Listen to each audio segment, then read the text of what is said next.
Welcome to Y academy again. मैं Yogesh Agarwal Y academy के इस यूट्यूब चैनल पर आप सभी का स्वागत करता हूं। बच्चों, मैं ये स्पेशल वीडियो, बल्कि ये समझिए कि ये एक स्पेशल सीरीज ही शुरू कर रहा हूं मैं आज।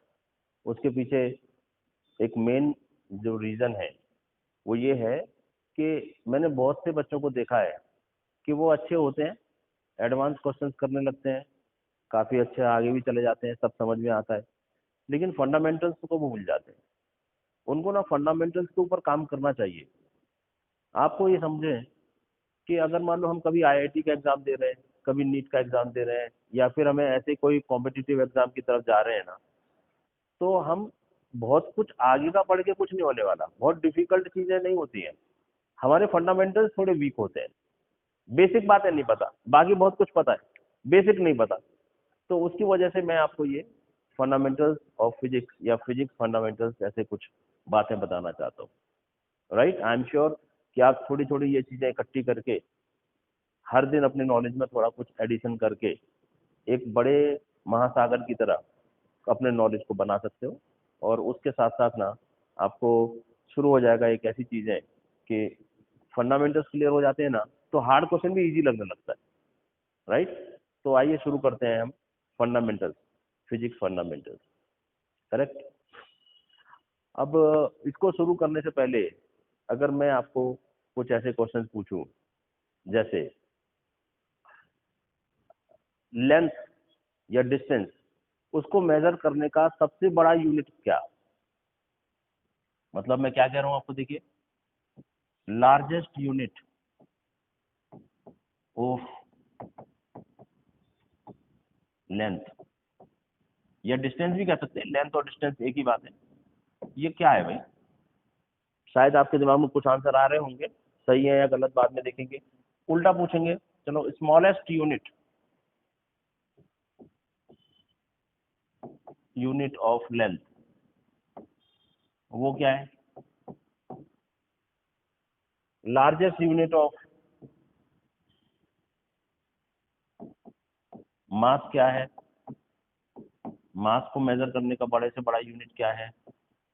स्मॉलेस्ट क्या है? स्मॉलेस्ट यूनिट ऑफ मास क्या है? लार्जेस्ट यूनिट ऑफ चार्ज क्या है?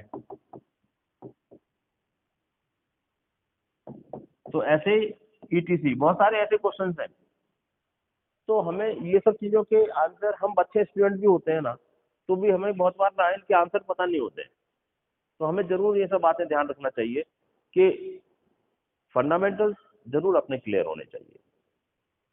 आपको मालूम है क्या, बहुत सारे बच्चे नीट का एग्जाम देना चाहते हैं और काफी अच्छा करते भी हैं, लेकिन नीट में फेल क्यों होते होंगे? उसका सबसे बड़ा रीजन, अब नीट में कौन कौन से सब्जेक्ट हैं? देखिए, मेनली तो बायोलॉजी है, सबसे ज्यादा इसके प्रश्न पूछे जाते हैं, फिजिक्स है, और उसके अलावा हमारे पास है केमिस्ट्री।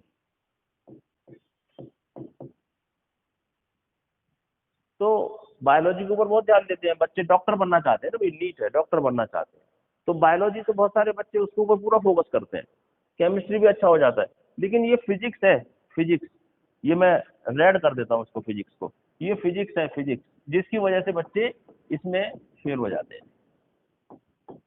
और उसका रीजन भी आपको क्लियर हो जाए, अगर हम इसके फेल होने का रीजन अगर देखें, तो इसका रीजन मैथ, उनका मैथ्स वीक होता है। मैथ्स का मतलब होता है बेसिक, बेस, बेसिक उनके क्लियर नहीं होते। तो हमें इसी बात की तरफ ध्यान देना है, कैसे हम अपने बेसिक्स को पक्का करें, और बेसिक्स को पक्का करने के बाद बहुत सारे डिफिकल्ट क्वेश्चन इजी बन जाएंगे।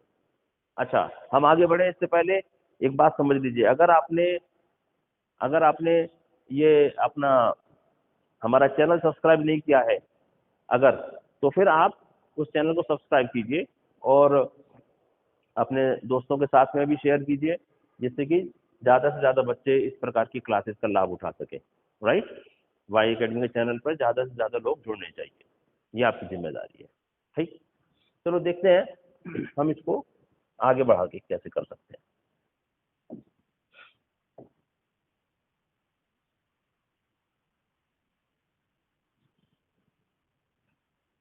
तो अगर हम इसकी शुरुआत अगर करना चाहें तो मैं किससे शुरुआत करूंगा? सबसे पहले हम देखते हैं कि फिजिक्स जो कुछ ये हम जो चैप्टर पढ़ना चाहते हैं फिजिक्स का, इसमें फंडामेंटल्स को क्लियर करते समय हमारे को एक बात जरूर याद रखनी चाहिए कि फिजिक्स के फंडामेंटल्स हैं क्या, क्या चीज ऐसी है जो फंडामेंटली हमें यूज करनी चाहिए। जैसे सबसे पहली बात आती है दिमाग में मेजरमेंट। ये मेजरमेंट क्या होता है ये हम देखना चाहिए। मेजरमेंट क्या होता है? देखिए किसी भी फिजिक्स है ना, तो हर चीज की मेजरमेंट माप तोल चाहिए। तो वहीं से स्टार्ट करते हैं फिजिक्स फंडामेंटल्स को कि मेजरमेंट है क्या और हमें इसकी जरूरत क्यों पड़ी।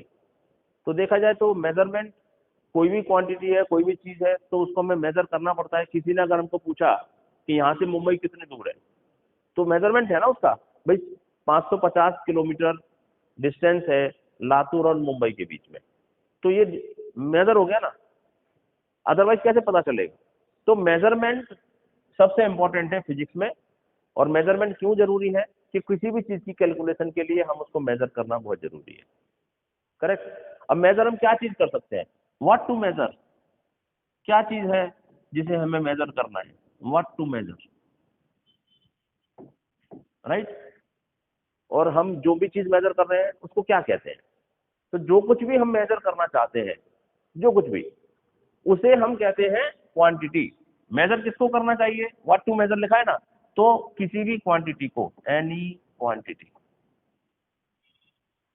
और कैसी क्वांटिटी होती है ये लिख देते हैं इसको, एनी फिजिकल क्वांटिटी। किसी भी फिजिकल क्वांटिटी को हम मेजरमेंट करना है, फिजिक्स का यही मतलब भी है, राइट। अब जैसे अब कोई कहता है कि मैं बहुत खुश हूं आज, I am very happy today, बहुत खुश हूं मैं। तो कोई पूछा भाई कितना खुश हो, तब उसका कोई मेजर है क्या? 1 मीटर खुश हूं, ऐसा तो कोई नहीं कहता ना। मैं 4 लीटर खुश हूं, तो मेजर नहीं कर सकते हम। तो फिर ये जो हैप्पीनेस है ना, हैप्पीनेस, ये कोई फिजिकल क्वांटिटी नहीं है। हैप्पीनेस फिजिकल क्वांटिटी नहीं है, क्योंकि हम इसको मेजर नहीं कर सकते। इसी तरीके से मुझे बहुत दुख हो रहा है, समझो मेरा कोई नजदीक का फ्रेंड है या कोई रिश्तेदार है, वो एक्सपायर हो गया, तो मुझे बहुत दुख है। कितना दुख है? अब कोई तो नहीं दिखा सकता, कोई मेजरमेंट नहीं है उसका। तो सौरो, ये भी कोई फिजिकल क्वांटिटी नहीं है। मैं अपने माता पिता से बहुत प्यार करता हूँ, I love my parents most, बहुत प्यार करता हूँ। तो लव, लव क्या है? अब कोई कहे पता है कितना प्यार करते हो अपने माँ बाप से, कितना, 10 किलोग्राम, 20 किलोग्राम, ये कोई लव कोई किलोग्राम में तो नहीं आएगा ना। तो लव को भी हम मेजर नहीं कर सकते। तो लव भी फिजिकल क्वांटिटी नहीं है। तो फिजिकल क्वांटिटी कौन सी होती है जिसको हम मेजर कर सकें, और उसके मेजरमेंट को ही हम फिजिक्स में पढ़ते हैं। आया समझ में? तो मैं आपको बता देता हूँ, किसी भी फिजिकल क्वांटिटी का मेजरमेंट कर सकते हैं, किसी भी फिजिकल क्वांटिटी का मेजरमेंट कर सकते हैं। तो मेजरमेंट मतलब क्या आएगा ध्यान में आपके? मेजरमेंट मतलब क्या? एनी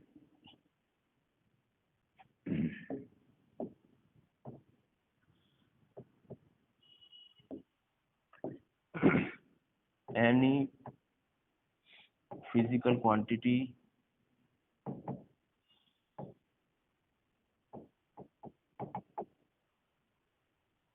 एंड इट्स कैलकुलेशन,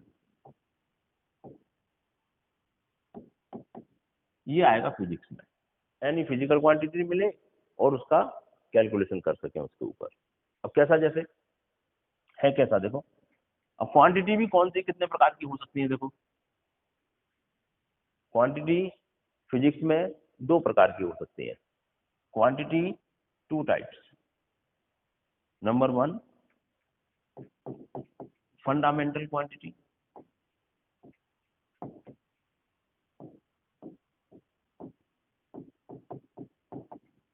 और number 2, derived quantities. Derived quantities. Fundamental quantities वो जो किसी भी चीज के ऊपर डिपेंड नहीं करते, किसी भी चीज के ऊपर डिपेंड नहीं करती। मतलब क्या, फंडामेंटल क्वांटिटी क्या। अब मान लो मैं बोलूं लेंथ, लेंथ को कहिए या डिस्टेंस कह सकते हैं इसको, ये किसी भी चीज पर डिपेंड नहीं करती। डिस्टेंस किसी भी, भाई यहाँ से वहां तक का डिस्टेंस कितना है, 4 मीटर, तो ये किसी चीज पर डिपेंड नहीं है, यहाँ से वहां तक जाओ पता चल जाएगा। फीता ले लो, टेप ले लो, मेजरमेंट करने के लिए, यहाँ से पूना कितनी दूर है, 300 किलोमीटर, 350 किलोमीटर, तो ये क्या हो गया, लेंथ है, ये किसी चीज के ऊपर डिपेंड नहीं करता। इसी तरीके से मास ओरिजिनल क्वांटिटी है, ये किसी चीज के ऊपर डिपेंड नहीं करता। हमें किसी भी चीज को, शुगर को मेजर करना है, हमने कांटे पे डाला, मेजरिंग स्केल में डाला, तो फिर आ गया 2 kg sugar, 5 kg sugar. Time, ये किसी भी चीज के ऊपर डिपेंड नहीं करता, कितने बजे हैं, या फिर मेरी क्लास कितने मिनट की है, 40 मिनट की है, क्लास कितने देर में खत्म होगी, 12 बजे खत्म होगी, तो ये किसी के ऊपर डिपेंड नहीं करता, टाइम इंडिपेंडेंट है। तो anything which is independent, which can be measured independently, is called fundamental quantity. Independent, क्या बोलेंगे इसको, इंडिपेंडेंट फ्रॉम ऑल, किसी भी चीज से इंडिपेंडेंट अगर है तो that quantity is called as fundamental quantity. और अगर डिराइव्ड क्वांटिटी कौन सी, those quantities which are depending या which are derived from fundamental quantities, कई फंडामेंटल क्वांटिटी को मिला के जो बनाया जाए वो डिराइव्ड क्वांटिटी। क्या कह सकते हैं हम, quantities which are derived from fundamental, वो कहलाते हैं डिराइव्ड क्वांटिटीज। एग्जांपल ले लें, जैसे स्पीड, स्पीड का फॉर्मूला क्या है बच्चों, याद होगा आपको, speed is what, distance upon time, distance upon time. इसका मतलब क्या हुआ, डिस्टेंस क्या हो गया, ये एक फंडामेंटल क्वांटिटी है, देखो मैंने कहा था ना इंडिपेंडेंट क्वांटिटी है डिस्टेंस और टाइम, यानी दो फंडामेंटल क्वांटिटी को यूज करके स्पीड बना। इसमें कितनी कितनी क्वांटिटी है, एक फंडामेंटल क्वांटिटी एफ क्यू एक, और टाइम एफ क्यू दो, दो क्वांटिटी हो गई, इनको मिलकर ये तीसरी क्वांटिटी बन गई, तो speed is a derived quantity.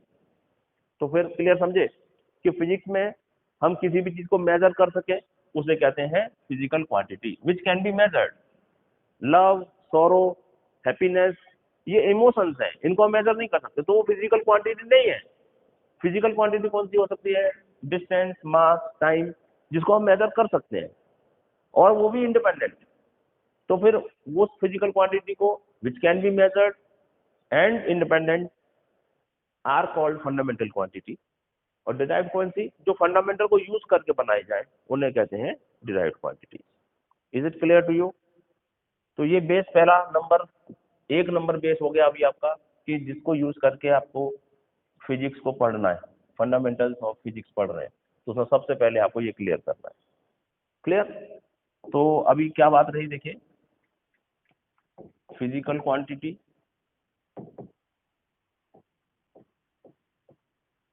Physical quantity मतलब क्या, विच can be measured, which can be measured, एक बात हो गई। दूसरी बात, इसके टाइप बना दिए हमने दो, कौन से,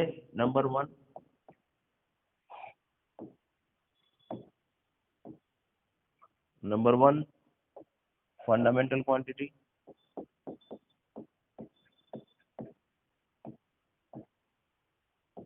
क्यों लिख देंगे सिर्फ क्वांटिटी को, और number 2 derived quantity, derived quantity. Fundamental कौन सी, जो किसी पे डिपेंड नहीं करते, इंडिपेंडेंट होते हैं, कौन कौन से हो गए वो, इंडिपेंडेंट, डिस्टेंस, दूसरा कौन सा हो गया, मास, तीसरा कौन सा हो गया, टाइम, चौथा और है इलेक्ट्रिक करंट, इलेक्ट्रिक करंट, पांचवा कौन सा हो गया, टेम्परेचर,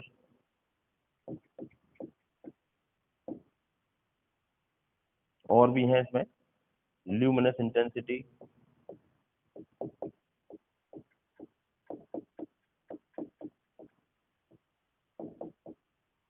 और एक और है जो मैं यहाँ लिख देता हूँ, that is matter, quantity of matter कहते हैं इसको, क्वांटिटी ऑफ मैटर। तो टोटल ये 7 क्वांटिटी हो गई जिसको हम फंडामेंटल क्वांटिटी कह सकते हैं, 7।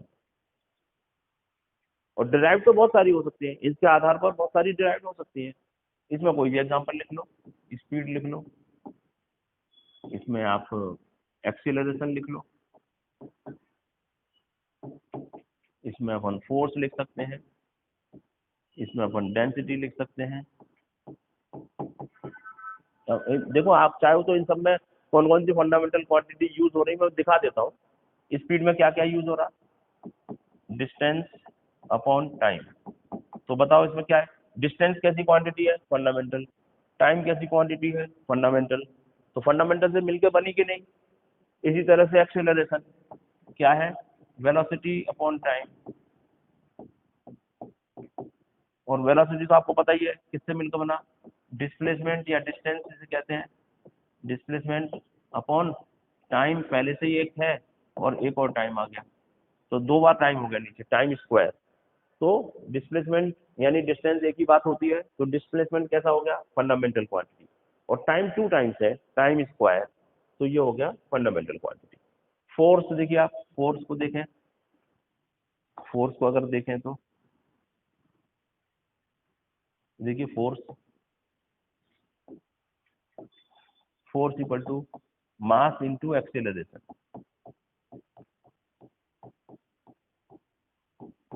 तो आपने देखा मास कैसी क्वांटिटी है, फंडामेंटल। एक्सेलरेशन डिराइव्ड है लेकिन इसको भी फंडामेंटल से मिलकर बनी है। डेंसिटी देखो, मास अपॉन वॉल्यूम, वॉल्यूम। मास तो आपको पता ही है फंडामेंटल क्वांटिटी है m। वॉल्यूम क्या होता है, वॉल्यूम डिस्टेंस है तीन बार, लेंथ, वेट एंड हाइट, तीनों को मिलाकर वॉल्यूम बनता है। तो डिस्टेंस 3 टाइम्स क्यूब। तो ये भी एक डिराइव्ड क्वांटिटी हो गई। तो इस तरीके से आज हम ये सीख सके कि फिजिक्स पूरा किस पे चलता है, मेजरमेंट ऑफ फिजिकल क्वांटिटीज पर। फिजिकल क्वांटिटी क्या होती है जिसको हम मेजर कर सकें, उसको 2 भागों में डिवाइड कर सकते हैं। फंडामेंटल क्वांटिटी जो ये है, डिराइव्ड क्वांटिटी, इसमें बहुत सारी, पूरा फिजिक्स डिराइव्ड क्वांटिटी में आ जाएगा।